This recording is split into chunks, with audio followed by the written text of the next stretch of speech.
Americans that are living right now, we are producing, literally, I'm not saying this to be funny, the dumbest kids that have ever existed in America. From a standardized test perspective, these are the dumbest kids. You say, this is math, this is reading, answer these questions. These kids are the dumbest. Yet, here's the interesting part. We have never given out more degrees. So these kids have the most degrees, and yet they are, factually speaking, dumber than they've ever been. That's an interesting equation, right? It's an interesting equation. You got to think about that. You have to say, why would we do that? Why are we handing out degrees? How is it possible that we're handing out more degrees? These kids have the most degrees that we've ever had, and yet they're dumber. How does that work? Well, it works because if you do a cursory search and you see what children can actually study in school, you'll be shocked what you can get a degree in. You can get a degree in gender studies. I thought I checked it off in kindergarten when they said 2 genders, boys' bathroom, girls' bathroom, right?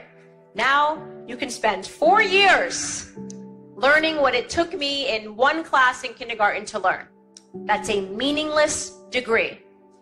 You can get degrees in civic responsibility, social responsibility. They're handing out woke degrees and keeping kids for 4 years, putting them in debt $100,000, like me. I had $100,000 in student loan debt, to give them a meaningless degree. Why are they doing that? Well, because they know that these kids will come out and they will know nothing, but they will be convinced that they know everything. They want them to be passionately stupid. That's the only way to describe it. To be passionate about their stupidity. And you might say, why does the government want that, right? Because imagine being a kid who spent 4 years getting your gender studies degree, being so convinced and so pompous, so arrogant, and going out into society and finding out that you can't get a job. Because as it turns out, we don't need that many people that are majors in gender studies to get the day going, right? And so you imagine being that kid who then sees the kid that he went to school with that didn't go to college.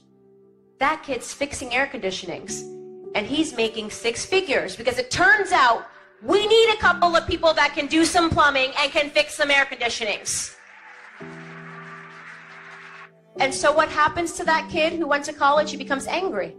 He becomes angry because he feels like he was robbed.